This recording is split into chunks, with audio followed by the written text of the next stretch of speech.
On the same day as their rosy third quarter earnings report on Thursday, WWE released 18 wrestlers. They announced revenues of nearly $256 million, which was up from $221 million this time last year, and $43 million in profits, which were down slightly, but that's not expected to be the case going forward. Regardless of these cuts, it's just the way certain expenses are falling in which quarter. So the bottom line is, the numbers are fine, but the cuts continue. And since April 15th of this year, WWE has eliminated about 70 talents. You could create an entire talent roster out of all the people that WWE has gotten rid of in the last 7 months alone. Almost all of them credited to budget cuts, which with a few exceptions, there were maybe a couple of people who wanted out of their contract who ended up getting it. And there could have been reasons for a couple people here and there, but largely what they have been told and emailed is that it's all due to budget cuts. We heard that with Bray Wyatt as well, budget cuts, even though we know that's bullshit. In June, it was Aleister Black, it was Braun Strowman, it was Ruby Riott, among others. In July, it was Bray Wyatt, who was legitimately a moneymaker for the company and one of its biggest stars. In August, it was Bronson Reed, who was never really even given a chance. He had one dark match, I think, or maybe a couple. Never made it to television. Had a very brief run in NXT as the North American champion. Brief, I assume, because it looked like he was coming up. He thought he was coming up. And boy, did he get knocked for a loop when he got the news. Some of the talent released was apparently due to them refusing to get vaccinated for COVID. And I guess not being big enough names to get away with it. Because there likely are other people on the WWE roster who are still employed, who are bigger names than some of the people on this list, who perhaps also would fall into that category, but their job hasn't been affected by it. But the issue, when you think about the main roster, the way things are right now, maybe this will change. This might change next year, who knows, right? From 1 month to the next on the COVID front, things seem to always be changing. But if you're on the WWE main roster, you are, I don't believe, allowed to tour foreign countries without being vaccinated. And in fact, WWE, as we speak, is in the middle of a European tour. And I always see, one name I always see being thrown around on social media, and I don't know where this started. I guess it started from some posts on Instagram or Twitter that she liked or bookmarked or something many, many months ago. I hear Sasha Banks, her name being thrown around. Oh, she's anti-vax or she's a COVID denier or whatever, all this nonsense. And I don't even know where it comes from outside of, again, her possibly liking certain posts or something. I don't care enough to pay attention to what post she's liking. But I laugh because I look at someone like Sasha Banks, who is a big name, and perhaps they would make exceptions for her in certain situations, but Sasha Banks, is, I believe, on the European tour right now. Sasha Banks flew all the way to Saudi Arabia. Sasha Banks is going to be at Survivor Series here in New York City, where they have certain requirements about who and who is not allowed in certain venues, whether or not they're vaccinated. And yet Sasha Banks is making all of these different shots. So clearly it's not an issue with her. Where this shit got started, I have no idea. But I'm not going to sit here and try to figure out who is and isn't vaccinated, because guess what? I don't give a fuck. And there's no way to know for sure unless they come out and tell us. But I always see her name singled out. But yet she's making all these towns and making all these countries and these tours and these shots. And I'm thinking, boy, you would think if it was such a big issue and she was in that category, she wouldn't be making all these different events. But somehow, I guess she must be sneaking on, like, the underbelly of the plane in the cargo hold or something. She's sneaking in there because she's bound and determined to go to these different places. And maybe WWE just doesn't know. But regardless of people's vaccination status, and not all 18 of these people on this list, this latest list, I'm sure, were unvaccinated. It sounds like the majority of them were. Even if they weren't, their vaccination status does nothing to explain shitty booking. Because I have seen some WWE fans who, They just don't like it when people talk negatively about WWE or they immediately throw AEW in your face. Everybody speaks so glowingly about AEW. It has to be an even playing field. No, it doesn't. By the way, no, it doesn't. You criticize when there's a reason to criticize. Perhaps there's more to criticize when it comes to WWE than there is AEW in certain cases. But this thought never occurs to people. But again, you cannot use this as a crutch or as an excuse to explain away piss-poor, shitty booking of certain people. Stop making excuses. I always say it. Spare me the excuses. Because among the names that were cut this time were two former NXT champions. Two men who found success under Triple H on the NXT roster and found nothing but frustration and pain on Monday Night Raw under Vince McMahon and Bruce Pritchard. Those two former champions are Keith Lee and Karrion Kross. Keith Lee is a man who built up a name for himself on the independent scene and evolved in different places and came to NXT with a lot of fanfare and went on to hold both the NXT and the North American Championships at the same time when he ended Adam Cole's reign at the Great American Bash last year. You go back 2 years ago at Survivor Series when NXT had that really big night. They were included in the whole brand warfare concept. And that is where Keith Lee did that famous fist bump with Roman Reigns. Kind of gave him the nod out of respect. Had a really good showing, really badass showing at the Survivor Series. Of course, he also had a similar run-in with Brock Lesnar last year at the Royal Rumble. Had a little moment with him that not a lot of people had when he came out. The look on Brock's face, the stories that Brock can tell just through his facial expressions is part of what makes him so great. But Keith Lee got that moment. Not everybody does. And so the guy had success as a representative of the NXT brand. And even initially when he got called up to the main roster, they gave him a win on pay-per-view. He had a 6-minute match against Randy Orton and pinned him clean in the middle of the ring. And you thought, well, maybe they realize what they have in this guy. Maybe it is really off to the races with Keith Lee. Maybe he'll be one of those guys who actually crosses over and finds success on the main roster. Some people do, a lot of people do not. I had hopes that perhaps he would fall into the former, as opposed to the latter. Didn't work out that way. Part of the problem was he got sick, very badly sick, with COVID. And so whatever plans they may have had for him at WrestleMania this year were derailed. I still think there was a pretty decent shot that he would have ended up with the United States Championship, and the only reason Matt Riddle did is because Keith Lee got sick.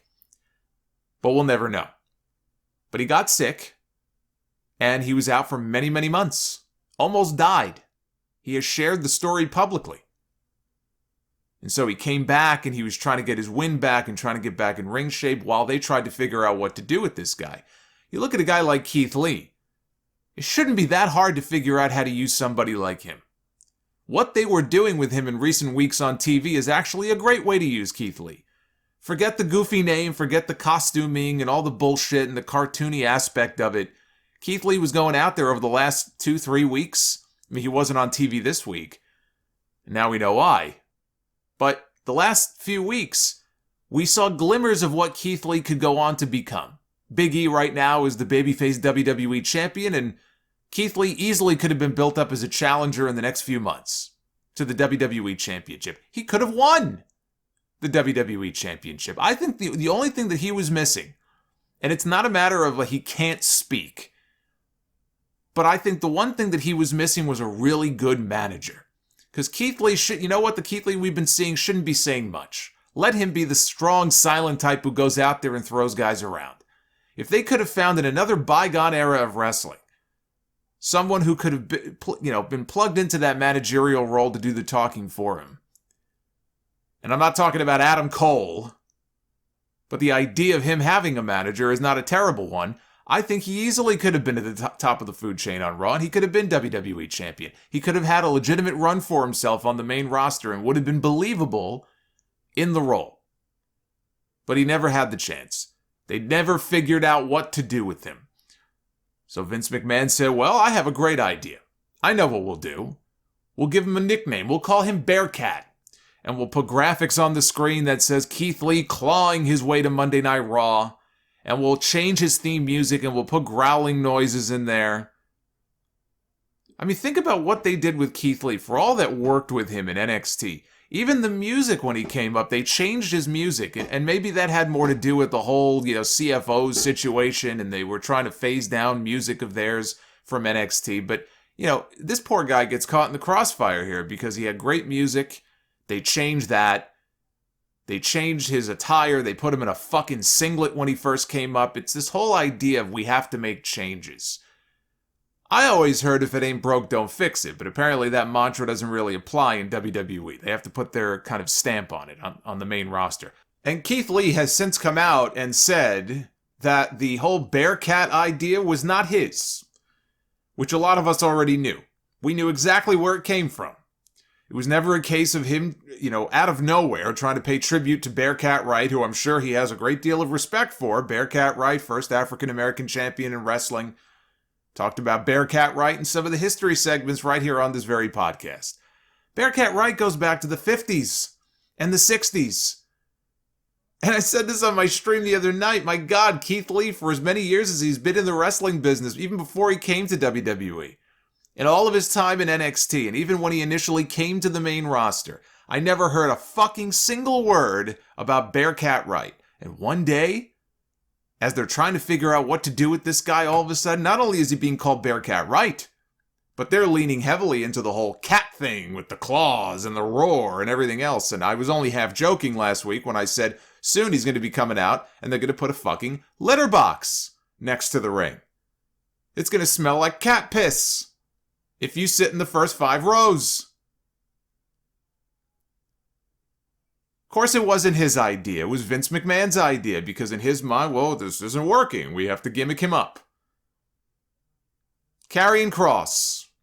Here's another example of if it ain't broke, don't fix it, or at least give it a chance to fail before you do try to fix it.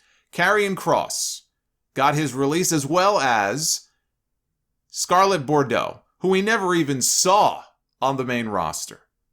Imagine having someone like Scarlett and not even putting her on television, not even finding a role for her on TV. For a company that's all about appearance, for a company that's all about, how people look on TV and presenting them and looking like a star, and all these beautiful people they put on TV and they put all the makeup on them and everything, they doll them up.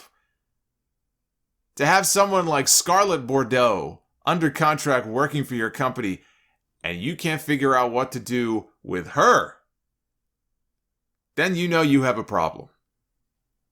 Karrion Kross had a great act in NXT. Karrion Kross is somebody who, when you look at him, I believe, has a certain believability about him that not necessarily everybody has. He's got what I call the crazy eyes. I've seen him cut promos before, even before he came to WWE. The guy's got something. When he was Killer Kross, I said the guy's got something. And I said he'll be a star wherever he lands once he gets out of his Impact contract because he was trying desperately to get out of that company, and eventually he and Scarlett both did.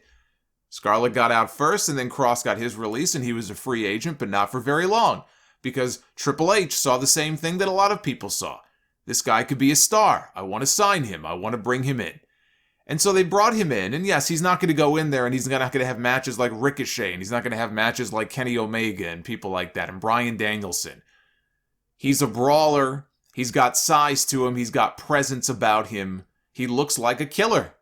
Can't call him a killer in WWE, of course, right? PG product, so we'll call him Karrion. They bring him in, and they gave him this great entrance, the presentation of the Karrion Kross character, and him coming out together with Scarlett, and her singing the song, and coming into the ring, and the red light, and everything about it screamed superstar. It was the type of entrance that you look at and go, one day Vince McMahon is going to salivate over having an entrance like this in a big stadium at WrestleMania. And maybe this guy will get opportunities that your average guy won't get because he does look a certain way. Karrion Kross went from believable badass and champion on NXT with a cool entrance and a sexy valet to no valet with a stripped down entrance and being pinned in his debut match on Raw as the NXT champion, to looking like a bondage gladiator, to finally being fired. All within a span of less than 4 months. I must say, that is very impressive. When it comes to trying to break somebody down, I don't think I have seen as incredible an example of that as I have in a very long time with what I just described with Karrion Kross. Everything I just described is exactly the way it all played out. From the highest of highs to the lowest of lows in less than 4 months. And that was really one of the things that annoyed the shit out of me when they called him up initially to Raw. He was still the NXT champion. He was coming out with the NXT title strapped around his waist, being acknowledged as the NXT champion. And they beat him in his very first match. And that right there told you exactly what Vince McMahon thought of NXT. We already knew that Vince McMahon clearly didn't think very highly of NXT, because then it was only a few weeks later that he blew the whole fucking thing up. And now it's just a variety show every Tuesday with a bunch of random shit. But him coming out there and being the NXT champion and being booked and treated the way that he was on the main roster was such a slap in the face to NXT, everything that Triple H had spent the last 5, 6, 7 years building, everybody who worked on that NXT roster. Because you know a lot of NXT talent had to be looking at that going, holy shit, this is what they think of us. This doesn't bode well for any of the ones who are still here. That's our guy. He's the face of our brand. He's our champion. And this is what they're doing to him. We don't stand a chance. Somebody on Twitter didn't even tag him. I don't even know how he saw the tweet. But somebody on Twitter wrote, wonder if Kross would give me the helmet. The helmet he started coming out in when they repackaged him weeks after first being called up to the main roster. And they said, I wonder if Kross would give me the helmet. And Kross replied to that person and said, nobody wants that piece of shit, brother. I can't wait for that shitty helmet to wind up on an episode of WWE Most Wanted Treasures in 20 years with Top Dollar fishing it out of a dumpster somewhere. That's where it belongs. Now, per The Observer, Vince McMahon had just pulled Kross from television saying that he hadn't gotten over. And within the company, they were told that they were going to be repackaging him for a third time. This man first got called up in August. And already there was talk of repackaging him for a third time. Remember that one week on TV where he was in the back doing an old Sean O'Haire type of promo. He even gave a wink and a nod into the camera to Sean O'Haire. And kind of portraying a character similar to what Sean O'Haire did many years ago. Where'd that go? He did that for about a week. Does that count as one transformation? I don't know how many repackagings this guy was in line for on this show. He only debuted in August. And already Vince McMahon had deemed that he wasn't getting over. Well, I wonder why this man wasn't getting over. I can't put my finger on it. Gee, I wonder, why wasn't this guy getting over? I mean, this is the sort of thing I'm talking about here. You can't always lay this at the feet of the talent because in some cases they're powerless to do anything about this. Now, I don't know if Kross spoke up, in a respectful way, of course, and voiced if he had any concerns.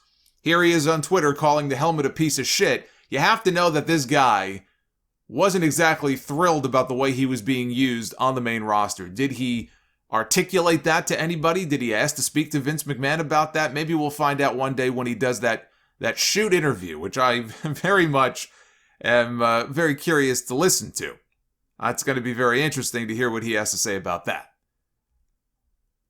But imagine you're the new kid on the block. You just got called up. You don't want to make waves. You don't want to be a pain in the ass. You're grateful for the opportunity, man. You're on television. You're on Monday Night Raw. All you want to do is go out there and do a good job and succeed and become a star. And they cut his legs off from week 1. Again, just kind of stripping the entrance down, beating him in his very first match. The helmet was just the icing on the cake. And I will never understand not putting Scarlett with him. Now, we heard rumors about they had other plans for her. They were going to make her a wrestler on the Raw or perhaps on the SmackDown roster and put her on a completely different show. You know, Scarlett could have been packaged with Kross and still wrestled. So if Kross was on Raw, Scarlett could have been part of the Raw women's division. I think initially the role for her was exactly the role that she had in NXT. You get them established together as an act, and eventually Scarlett can step into the ring herself and start wrestling matches. But to not put them together and not even put her on television, it doesn't make any sense.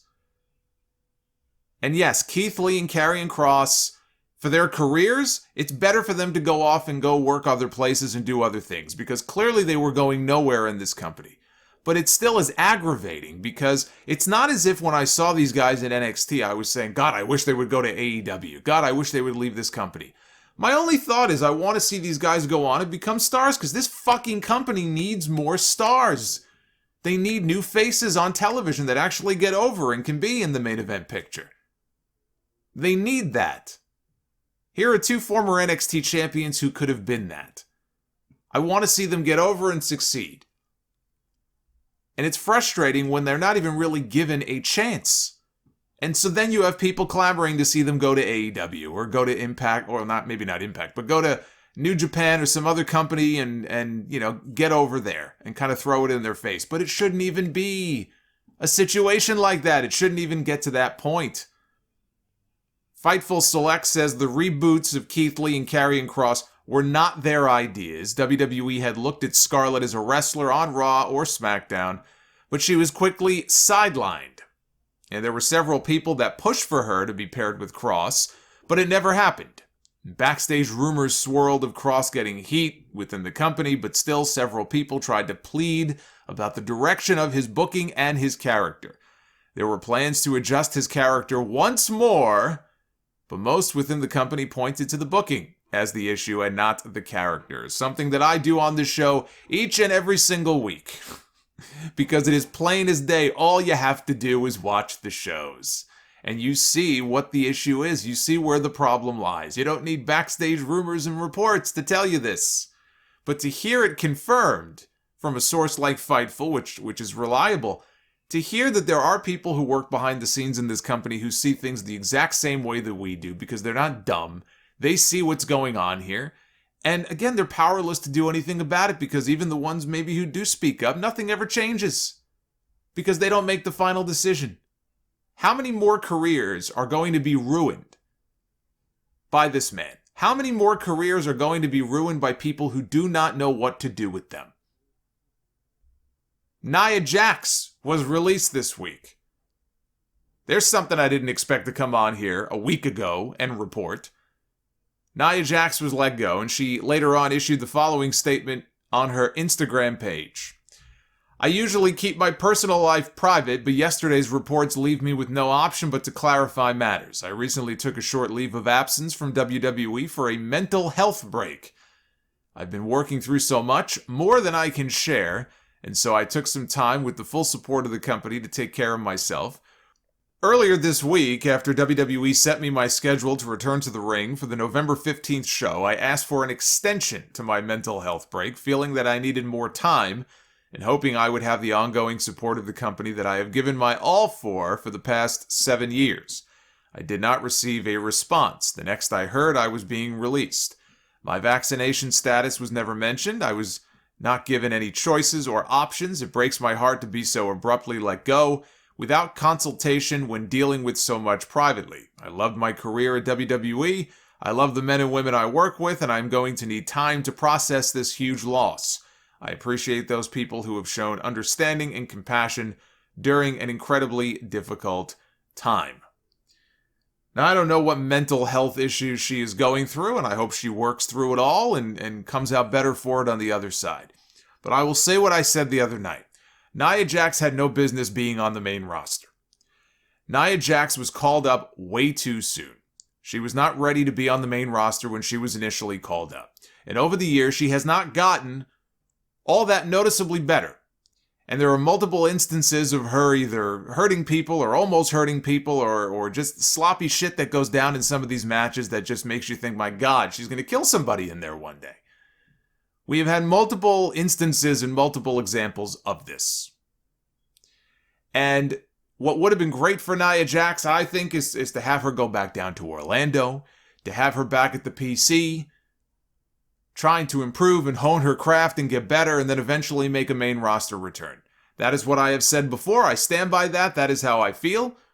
I never said that the woman should be fired. I said that she should be sent down so she could improve and then eventually come back up when the time is right. There were a lot of other talents on that women's roster, or even down on the NXT women's roster, who were more than ready to be called up. I would put ahead of Nia Jax. Nia Jax overachieved. She got a lot of opportunities on the main roster and had a lot of success. In her 6 years or so that she was on television, women's champion, women's tag team champion, working programs and matches against all the big names, all the horsewomen, Asuka, everybody in between. She overachieved, especially for her experience level. Where she ends up, I have no idea.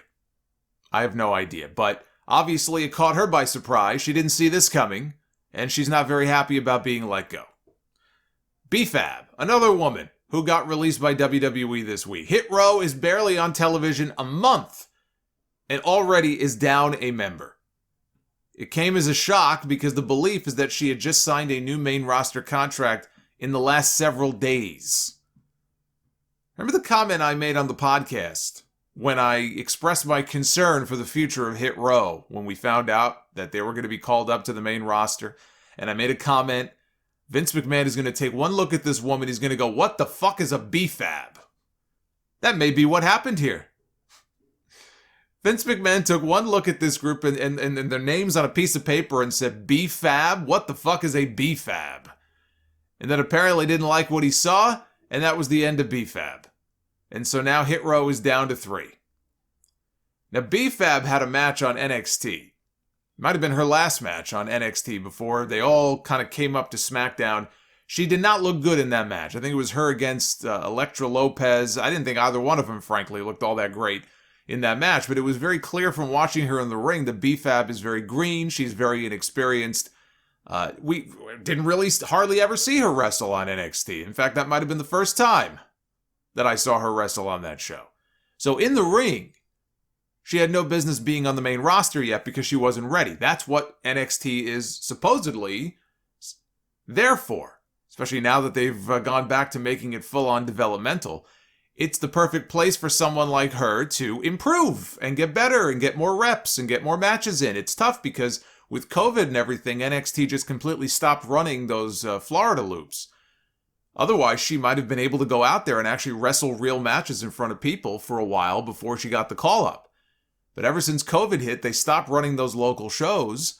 They were running shows in front of no people, and now they're running shows in front of, 200 people or so at the PC. It's not the same as getting out there in front of actual people, even if it's a small crowd in a different building somewhere, just in the same state. They weren't getting those reps in, and I think people like her are hurt by that. But B-Fab had a presence about her. She was a very important part of Hit Row. Her voice, you would hear her voice, the first thing you would hear when they would come out. She had a stage presence about her. She was a big part of the presentation of that group. And Hit Row now is going to suffer without her being there. Now, I think Swerve Scott, he'll be fine if you just let him kind of go out there and do his thing. I don't want to see this kind of derail his career. Ashanti the Adonis.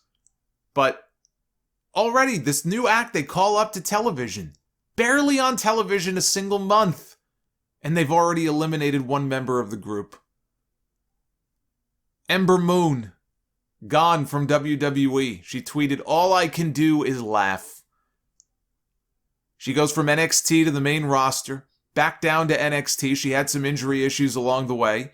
But she was also women's champion in NXT. Of course, on the main roster, the reason that she suffered that devastating injury, if you remember what happened, is I think it was on short notice. They called her in to be part of one of these goofy 24/7 chases, the 24/7 title chases on TV, where you come out there and you run and you chase after R-Truth.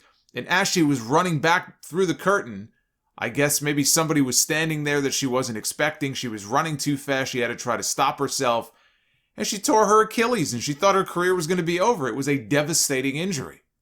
She came back. She re-debuted in NXT. She was doing the tag team thing down there for a while. Apparently, they couldn't find anything for Ember Moon to do. So they decided to get rid of her. Another talent wasted. Eva Marie, gone from WWE. Eva Marie did about as much as Eva Marie was going to do. The minute they decided to make Eva Marie a wrestler and put her in the ring, that was the end of Eva Marie and what she could really contribute to that Monday Night Raw roster. Now, as a valet, as a heel who can go out there and get heat, I thought that was the way they were going with it when she first came back. The vignettes, I'm back because I want to help the next generation. It's almost like she was going to maybe lead her own faction of people. And walk around as this delusional person who thinks she was such a legendary wrestler. Yeah, I think that gimmick could have worked. But if the idea was to put Eva Marie in the ring and wrestle matches on TV, then you may as well just cut bait at that point, because that woman had no business being in the ring when you have other women who are not being given opportunities who can actually get in the ring and work. What do you have Eva Marie doing matches on TV for? So Monday Night Raw, SmackDown, whatever roster she would have ended up on, does not suffer because Eva Marie is no longer there. Eva Marie came in, she did the thing with Doudrop to get Doudrop established, and I could talk about that whole thing, but I won't get into it. That is the end of the era of Eva Marie. Mia Yim, one of those female talents that I was just talking about, who was just waiting in the wings, waiting for an opportunity that never came her way.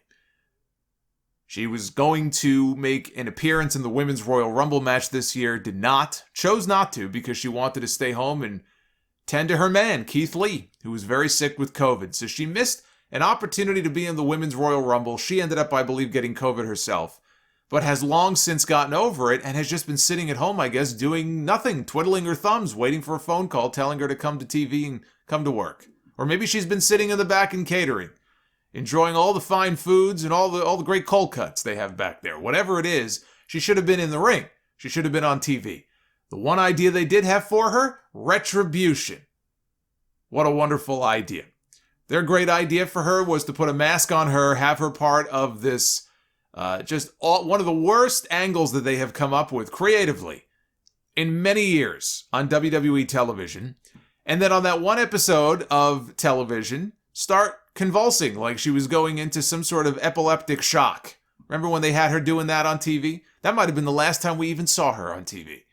Her name has not even been mentioned. There were rumors months ago that internally her name was listed on the SmackDown roster and she might pop up there. Never did.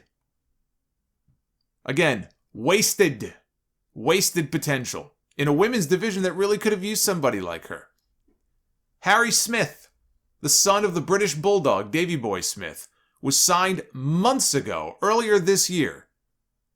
Kind of like a Johnny Ace project here. He wrestled one dark match in Houston at the very first SmackDown back in front of live fans in July. I think that might have been Money in the Bank weekend. He wrestled one dark match. He came to the back. He cut this 45-second promo for WWE.com or their YouTube channel and was never heard from again. He also got sick with COVID, but has since gotten over it. Supposedly, the idea was to make him a big star on the NXT UK brand, because obviously his father at one time was a very big star in the UK. In fact, his father was part of the main event in the biggest WWE show ever in the UK back in 1992. But then he got signed, and the travel situation because of COVID was what it was, and so they made the decision that we'll put him on the main roster instead, except he never made it. He took a wrong turn, I guess, on his way to Albuquerque. His GPS malfunctioned. He went the wrong way. He took a wrong turn. And Harry Smith lost his opportunity to come back to the main roster. We never saw him one single time. I hope the money he made in the meantime was good. It's not bad work if you could get it.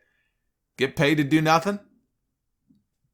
Grand Metalik, we know he had asked for his release because he had tweeted about it not too long ago. Grand Metalik was probably a very happy guy because he got exactly what he asked for. He got his release. Bryan Danielson is probably very happy too because he's always said the one guy he really wanted to work with was Grand Metalik. So all he's got to do is put a good word in with old TK, and we may yet get that Bryan Danielson Grand Metalik match in an AEW ring at some point. Lince Dorado, who I'm going to talk about in a second, he also got released. Frankie Monet, the former and now once again Taya Valkyrie, the wife of John Morrison, gone. Only a few months in NXT and already she has been cut.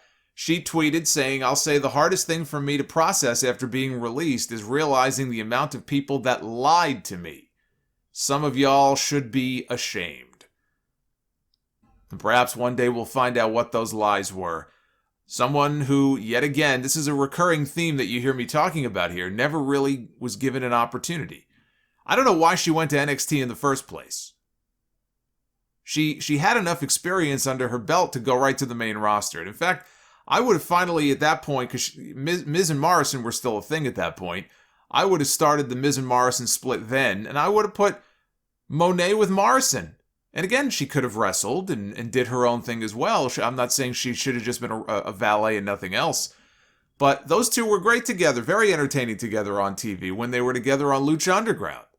There's no reason they couldn't have replicated that on WWE television. But I guess maybe if somebody else did it first, well, we can't do it because it's their idea. We have to come up with our own ideas. Well, your own ideas are shit. There's your problem. Now they got John Morrison on TV sitting there each week in the back doing yoga poses. Namaste. He's sitting in the back. And Frankie Monet now is going to be sitting at home until her non-compete expires, and then she can get back out there and wrestle. Actually go and wrestle somewhere. Oney Lorcan was cut. Posted a video on YouTube saying that he has a 90-day non-compete, which is very odd because most NXT talents have a 30-day non-compete. Many of them have said they will be available in 30 days, but apparently he has a 90-day one. So we'll have to wait 90 days, and then I guess Biff Busick will be reappearing on the independent scene. Trey Baxter, cut. His girlfriend Cora Jade, though, still employed, still part of the NXT roster. Jesse Kamea, cut. Katrina Cortez, the first Chilean star in WWE. She made her debut 2 years ago on Monday Night Raw. She was wearing the lucha mask under the name of, was it Carolina or Catalina? I think they might have called her Catalina at first, but she ended up being called Carolina. She teamed up with Sin Cara in a mixed tag match against Andrade and Zelina Vega. That was the only reason apparently they called her up to TV. They needed somebody female to put with Sin Cara to face Andrade and Zelina, and they had no other plans for her. So after that, she was promptly sent back down to the PC. She tweeted the day after her release. On Friday, she said, "At 18, I made the decision to travel to an unknown country. Without knowing English, I came here. Today, I receive an email telling me that my visa expires next month, and I will have to sell everything that with much love and effort I have achieved." And last I checked, she was putting up tweets selling her mask and some of her gear. So I don't know if that was instigated by her getting her release or if that was something that was already in the works where she was potentially being kicked out of the country. Obviously, if you're on a work visa and you lose your job, that's not good. So if you are an international member of the roster, and I think Bronson Reed had this issue, the Iconics had this issue, it gets very scary.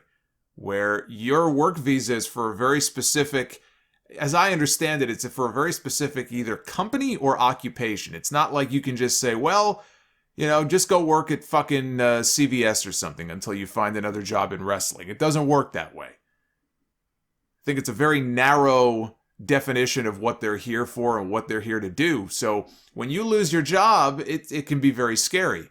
And in her case, I don't know how much longer she'll be allowed to be here unless she gets that visa situation resolved in short order. Zeta Ramir is somebody who they had signed not too long ago. I think that might have been one of Booker T's students, but she was released, as was Jeet Rama, who lost to Solo Sikoa on Tuesday's NXT show. He is 40 years old. First debuting on the developmental show at the age of 40. So you knew his goose was cooked. But this makes 5 different NXT champions over the past 4 years, all gone now from this company. Andrade, Aleister Black, Adam Cole, Keith Lee, and Karrion Kross. And it seems to me that part of what's going on here is you have Vince McMahon, who is slowly erasing and eroding Triple H's influence. Probably thinking less of him for 2 reasons. One is the AEW factor. NXT was not able to stop AEW's growth and halt their momentum on Wednesday nights. And in fact, AEW talent and Tony Khan, they were going around crowing about the fact that they beat WWE so badly on Wednesdays that they forced them to move to a different night. Now, there's more to it than just that, but the fact that they can beat their chest and go around and claim victory like that has got to just annoy the crap out of WWE. Triple H had one job and he couldn't do it, right? And in his eyes, I could see him looking at it that way. But the other reason is their inability to create enough new stars, which they lay at the feet of the talent when they're creative, has never been worse. And if Triple H had never married into the family, I don't believe he would still be with that company anymore. I think he would have either left, kind of like Shane did all those years ago, go try some other things and eventually come back, or they would have gotten rid of him by now. It's not like they haven't cut other people in the company that have been there 20, 25, 30 years. If there was no familial tie to the McMahon family, if he was not married to the boss's daughter and gave him 3 beautiful grandbabies, I don't believe Triple H would still be with WWE at this point. I mean, they are just absolutely castrating this guy. At a time when he's at home trying to convalesce and heal up after having a cardiac episode, he has to watch what he has spent the last several years building be torn down brick by brick. It's got to be gnawing away at him.